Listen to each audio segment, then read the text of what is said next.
పాపం భర్త చనిపోయి 2 పిల్లలతో ఆ తల్లి కూలి పనులు చేసుకుంటూ ఆ పెద్ద పిల్లని చదివించుకోవడం కోసం ఆ కేజీబీవీలో సీటు కోసం అడిగితే ఆయన మాట్లాడిన మాటలేంటి? నువ్వు నా దగ్గరికి వస్తేనే నీ పిల్లకి సీట్ దొరుకుతుంది అంట. అంటే భర్త లేని మహిళలకి మీ నాయకులు ఇచ్చేటువంటి రక్షణ ఇది. ఎంత ఎంత గొప్పగా ఉందో, ఎంత అందంగా ఉందో దయచేసి ఈ కూటమి ప్రభుత్వం గమనించాలి. వారిపై తగిన చర్యలు తీసుకుంటే బాగుంటుంది. ఆ బాధితురాలకు అండగా నిలబడితే బాగుంటుంది.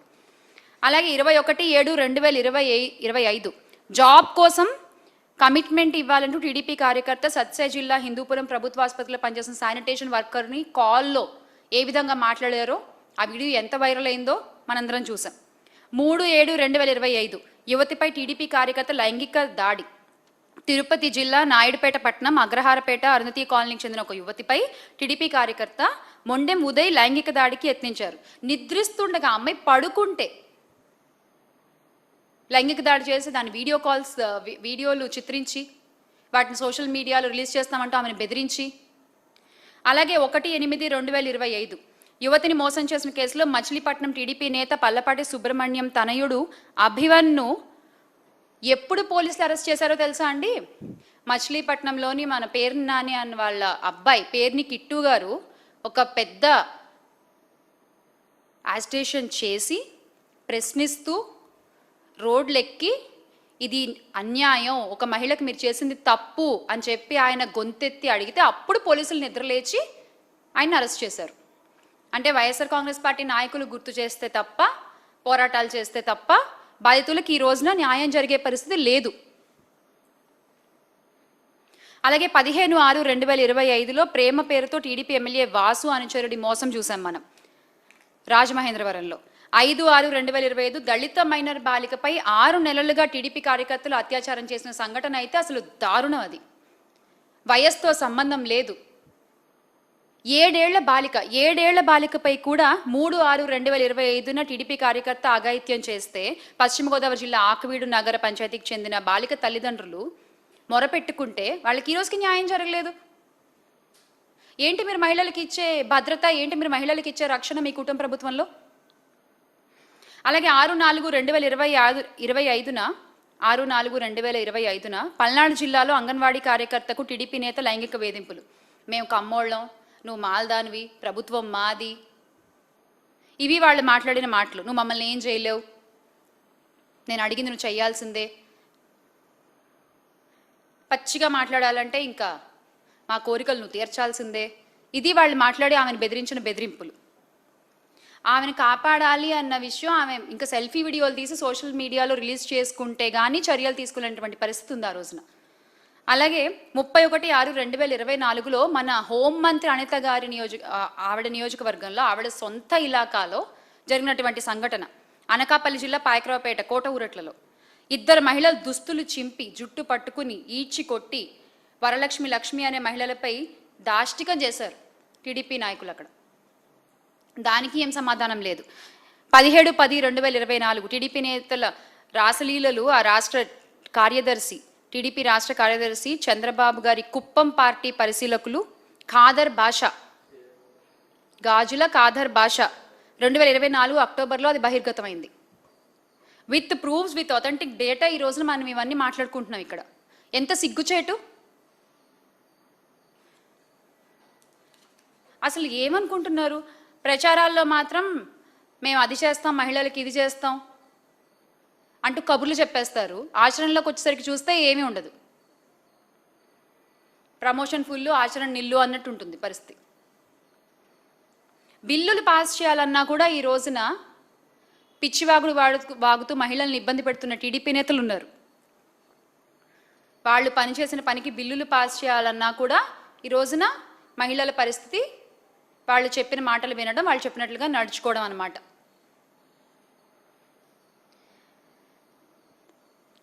విద్యార్థినులపై టీడీపీ కుటుంబాలకు చెందిన యువకుల గ్యాంగ్ రేప్ చేసి 19/10/2024లో ఆ తల్లిదండ్రులు ఎంత మొరపెట్టుకున్నారో, ఆ తల్లిదండ్రులు ఎంత క్షోభ అనుభవించారు, ఆ విద్యార్థినులు ఎంత ఇబ్బంది పడ్డారు, ఒక్కళ్ళన్నా మాట్లాడారా? ఒక్కళ్ళన్నా దీన్ని కవర్ చేశారా?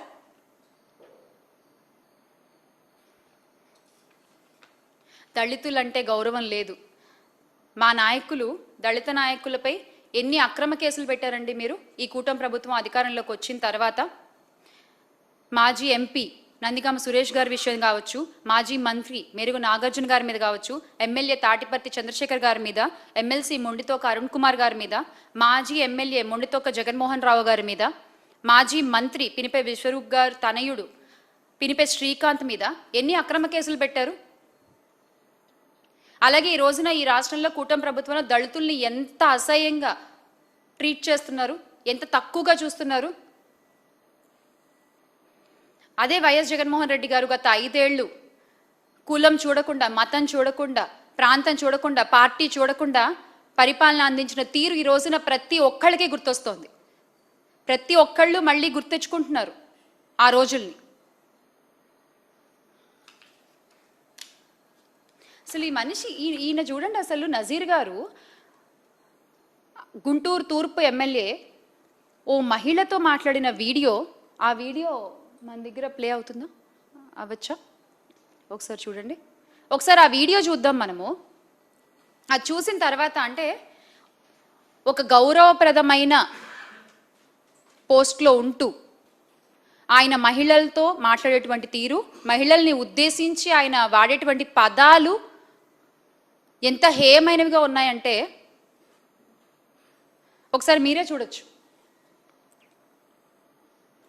గతంలో ఒకసారి ప్లే చేయండి వీడియో. గతంలో టీడీపీ కార్పొరేటర్ పదవికి పోటీ చేసిన ఒక మహిళతో వీడియోలో చెప్పలేని రీతిలో సైగలు చేస్తూ ఆయన వ్యవహరించిన తీరు ఎంత తేటతెల్లమైందంటే ప్రతి ఒక్కళ్ళ ఫోన్లో, ప్రతి ఒక్కళ్ళ అకౌంట్లో, సోషల్ మీడియా అకౌంట్స్లో ట్రెండింగ్ ఈ వీడియో ఈ రోజున.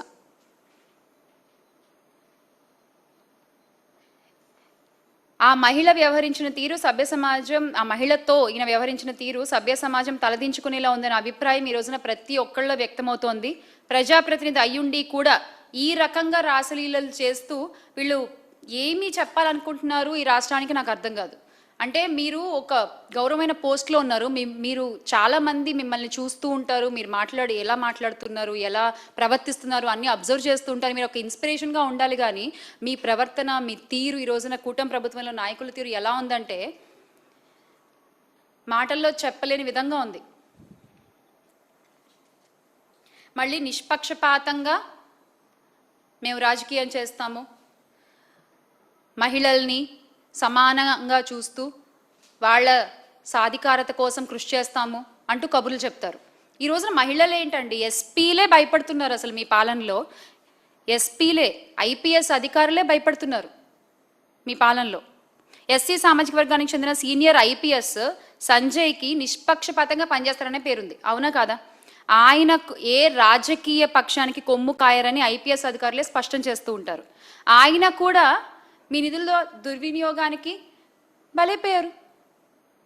ఆయన కూడా ఐపీఎస్ అధికారి పివి సునీల్ కుమార్పై మీరు ఎంత కక్ష తీసుకున్నారు ప్రజలందరం చూసాము. దళితులను ఎంత హేయంగా మాట్లాడతారు మీరు, గంజాయి తాగేవాళ్ళు. మీరు మాట్లాడిన మాటలే 27/4/2024లో విత్ డేట్ చెప్తున్నా నేను ఈ రోజున. గత సంవత్సర కాలంగా ఎవ్వరు రాష్ట్రంలోని ఏ పనులు చేసుకునే వాళ్ళు కూడా సంతృప్తిగా లేరు ఈ కూటమి ప్రభుత్వంతో. అది రైతుల దగ్గర నుంచి, చదువుకునే పిల్లల దగ్గర నుంచి, ఉద్యోగాలు చేసుకునే మహిళలు కావచ్చు, ఉద్యోగులు కావచ్చు, ప్రభుత్వ ఉద్యోగులు కావచ్చు, ఎవ్వరూ సంతోషంగా లేరు. ముఖ్యంగా మహిళలైతే నిన్నటికి నిన్న మీరు అమలుపరిచిన బస్సు పథకం కూడా చూసాం కదా. ఫ్రీ అన్నారు, డబ్బులు తెచ్చుకోకుండా టికెట్ కొనుక్కోవడానికి వస్తే అయ్యో ఇది ఫ్రీ కాదమ్మా అంటారు అక్కడ వాళ్ళు. మళ్ళీ వాళ్ళు వెళ్ళి డబ్బులు తెచ్చుకుని టికెట్లు కొనుక్కోవాల్సిన పరిస్థితి. బస్సుల ముందు ఇది స్త్రీ శక్తి సంబంధించినది కాదు, ఇక్కడ వర్తించదు ఆ పథకం అని చెప్పి బోర్డులు పెట్టుకుని తిరుగుతున్నారు. ఇంకేంటి మీరు ఇచ్చింది? మాటలు అందరూ చెప్తారు, కానీ మీరు మాటలు చెప్పినవన్నీ కూడా చేతల్లో చేసి చూపించేటువంటి ఆ నమ్మకం మీకు ఉన్నప్పుడే ఆ మాటలు చెప్పండి, లేకపోతే నవ్వుతున్నారు ప్రజలందరూ కూడా. ఈ రోజున చూసాం కదా, ఇప్పుడు సంవత్సర కాలంగా సంవత్సర పై కాలంగా కూటమి ప్రభుత్వం అధికారంలోకి వచ్చిన దగ్గర నుంచి మహిళల పట్ల, దళితుల పట్ల, ఐపీఎస్ అధికారుల పట్ల, ప్రభుత్వ ఉద్యోగుల పట్ల వాళ్ళు ప్రవర్తించిన తీరు ఇది. ఇవన్నీ కూడా ప్రజలు గుర్తుపెట్టుకుంటారు. ఇవన్నీ కూడా ప్రజలు ఏ రకంగా సమాధానం చెప్పాలో అప్పుడు చాలా గట్టిగా సమాధానం చెప్తారు.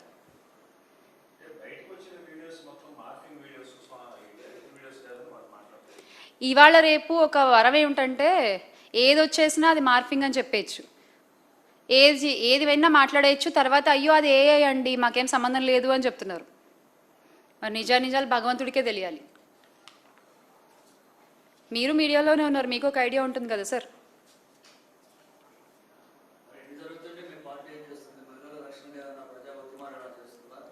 ఎక్కడ మహిళలకు అన్యాయం జరిగినా అక్కడ మా మహిళా నేతలు వెళ్ళి మాట్లాడుతున్నాము, వాడిని ప్రశ్నిస్తున్నాము. అది మచిలీపట్నం కావచ్చు, రాజమండ్రి కావచ్చు, పాయకరావుపేట కావచ్చు, వైజాగ్లో కావచ్చు,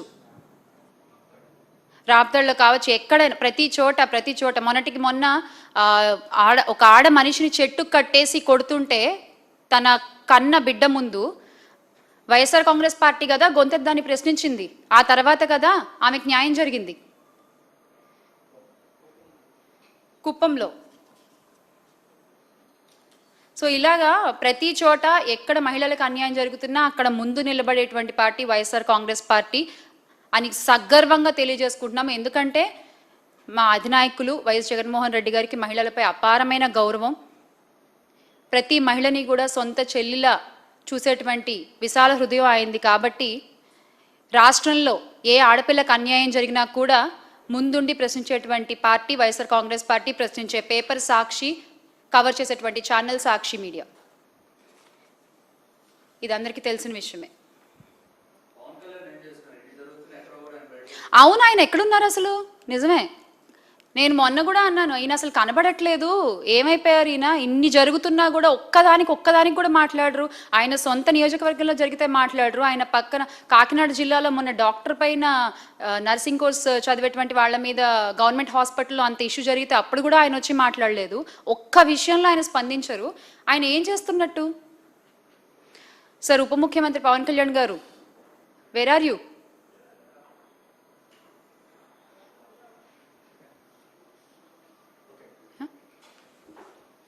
సో ఇవన్నీ గుర్తుపెట్టుకుని ప్రజలందరూ ఈరోజు అనుకుంటున్న మాట, మళ్ళీ రాష్ట్రం బాగుండాలంటే జగన్మోహన్ రెడ్డి గారు ముఖ్యమంత్రిగా అవ్వాలి అని. ఆయన ముఖ్యమంత్రి చేసుకోవడానికి ఈ రోజున చిన్నపిల్లల దగ్గర నుంచి, అంటే అప్పుడే ఓటు హక్కు వచ్చిన వాళ్ళ దగ్గర నుంచి కూడా రెడీగా ఉన్నారు ఎప్పుడెప్పుడు వైఎస్ఆర్ కాంగ్రెస్ పార్టీకి ఓటేద్దామా అని.